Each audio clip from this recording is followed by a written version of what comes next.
वाली नई विधानसभा का जो, यहाँ तो आप मुझे सुनने के लिए हैं थोड़ी देर के लिए। अभी बताओ माइक से काम चल जाएगा बिना माइक के? ठीक है। तो मीडिया के सभी बंधुओं का धन्यवाद। वैसे भी लखनऊ प्रेस क्लब का मेरा अनुभव बहुत अच्छा नहीं। मैं तीसरी बार लखनऊ के प्रेस क्लब में आया।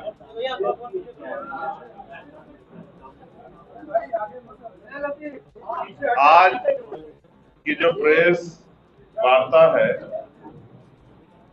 उसका सबसे बड़ा विषय है जनहित। और आपने और मैंने खुद देखा, मैं जहां गया था उस जगह का नाम है हैदर कैनाल रोड, और सरकार वहां एक प्रोजेक्ट ला रही है एलिवेटर रोड। 16 किलोमीटर का एरिया है जिससे लाखों परिवार प्रभावित हो रहे हैं।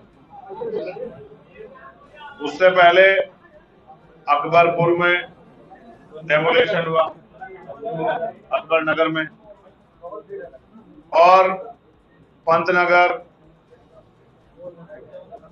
और कई जो है जगहों पे डेमोलिशन का जो है बुलडोजर राज जो है वो प्रभावी होने का काम कर रहा था।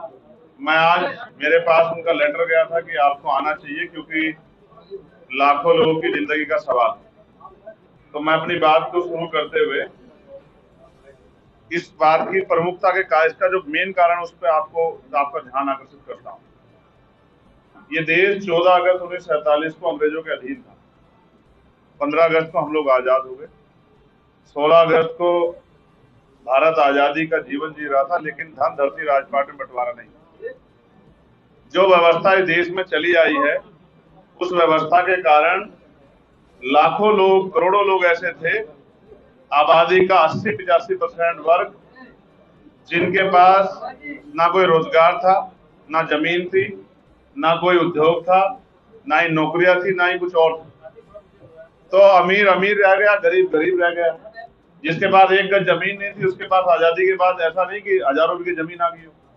जिसके पास 1 बीघा जमीन थी उसके पास 1 बीघा जमीन, जो भूमिहीन था वो भूमिहीन रहा।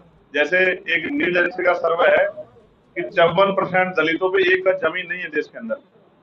तो ये वो लोग हैं जिनको आज अवैध कहा जा रहा है, जिनसे चुनाव में हाथ जोड़ के वोट मांगी जाती है, जिनके पैर छुए जाते हैं, पैर धोए जाते हैं, पैर दबाए जाते हैं।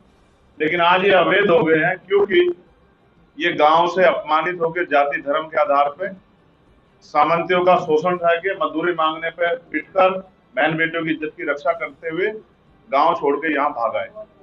और यहाँ जब भाग आए तो अपना जीवन यापन करने लगे। भारत की जो लोकतांत्रिक व्यवस्था बनी इसी विषय से बनी। और डॉक्टर अम्बेडकर ने जब संविधान को सौंपा तो इस बात से, इस खतरे से अवगत कराया था कि राजनीति में 1 वोट 1 वैल्यू, राजनीति में तो हम लोग बराबर हो जाएंगे, लेकिन जब तक देश से सामाजिक गैर बराबरी और आर्थिक गैर बराबरी खत्म नहीं होगी, देश में जो राजनीतिक लोकतंत्र सामाजिक नहीं बन पाएगा। और जिम्मेदारी थी सत्ता में बैठे लोगों के कंधों पे कि वो अंतिम व्यक्ति तक सुख सुविधाएं पहुंचाएं। अभी इतने लंबे प्रयास के बाद 10% लोग अपने पैरों पर खड़े हुए हैं, 90% लोग वंचित वर्ग के वही है हाशिए पे।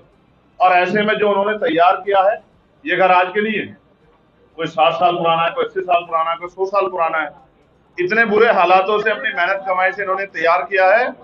सरकार आज उनको बसाने की जगह उजाड़ने का काम कर रही है। सरकार अगर चाहे, स्पेशली उत्तर प्रदेश की सरकार, तो जैसे मुख्यमंत्री जी पंतनगर वालों की, उनके आसपास के लोग भी सुन सकते हैं, तो इनकी भी सुन सकते हैं। क्या तो ऐसा है कि फिर यहाँ ये सरकार सबका साथ सबका विकास की नहीं, जाति धर्म देख के कार्रवाई करे? क्योंकि सत्ता के लोग बैठ जानते हैं, सत्ता पे सारे आंकड़े हैं कि इन बस्तियों में जो हैदर कैनाल रोड है पूरी, इसमें जो लोग रहते हैं वो SC ST OBC और माइनॉरिटी के लोग रहते हैं, मुस्लिम समाज के लोग रहते हैं। तो मुझे ऐसा लगता है कि अगर यहाँ की सत्ता इनके दुख को समझे, मुख्यमंत्री इनके दुख को समझे, तो वो इनको जीवन को भी बचा सकते हैं, उनको बेघर होने से बचा सकते हैं। और अगर मुख्यमंत्री ने, सरकार ने तय कर लिया कि इन गरीबों को उजाड़ना है, और ये हमारे साथ आज से नहीं होगा, सदियों से होता है। जब भी हम अपने पैरों पर खड़े होते हैं, कुछ तैयार करते हैं, तभी हमारी कमर तोड़ दी जाती है, अवैध बता के, गलत बता के। ये सारी जमीनें सरकारी, सरकार चाहे तो इन जमीनों को गरीबों को, जिन लोगों ने उन पर इतने दिन मेहनत की है, उनको देके और इनके जीवन को बचा सकती है, उनको टूटने से बचा सकती है। लेकिन मुझे ऐसा लगता है कि सरकार इस पर ध्यान नहीं दे रही है। इस कारण बड़े बड़े प्रोजेक्ट की आड़ में गरीबों को कुचला जा रहा है। अमीरों को रात में तारे दिखने चाहिए, इसलिए गरीबों के घरों को जमींदस्त किया जा रहा है। हम अपने लोगों को बेघर नहीं होने देंगे। मैं मुख्यमंत्री जी से ये आग्रह करता हूँ, निवेदन करता हूँ, मांग करता हूँ कि वो पंतनगर के तरह इनका दर्द भी सुने। और इसका एक कड़वा सच ये है, अगर किसी कोर्ट के आदेश पे ये हो, हम न्यायपालिका का सम्मान करते हैं, तो मुख्यमंत्री पे ताकत है कि वो जनता का संरक्षण कर सकते हैं, वो इनको विस्थापित कर सकते हैं, अच्छी जगह दे सकते हैं, और वो इस प्रोजेक्ट को ऊंचा करके बना। लोग विरोध नहीं कर रहे प्रोजेक्ट का, लोग भी चाहते हैं विकास, लेकिन ये गरीबों की बस्तियों से जो विकास हो रहा है ना, उनको कुचल के ये बना लो। लेकिन अगर उधर से बना तो थोड़ा ऊंचा बना लो, लोगों की जान बच जाए।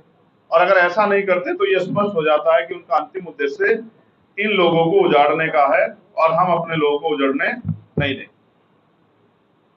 सारे काम हो सकते हैं। अकबर नगर में जो हुआ है आप सब लोगों ने देख लिया, उनको छोटे छोटे कमरों में रख दिया। वहां बिजली नहीं आ रही है, पानी की व्यवस्था नहीं है, सुरक्षा की व्यवस्था नहीं है, वो सब लोग रो रहे हैं। उनके ऊपर जबरदस्ती 5 लाख रुपए का वो जो है एक अमाउंट तय कर दिया।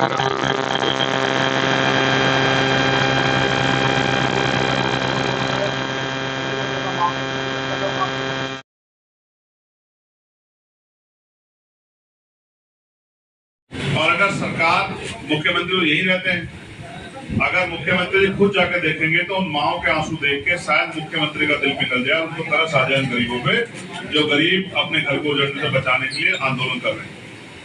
मैं उन सभी गरीब परिवारों के साथ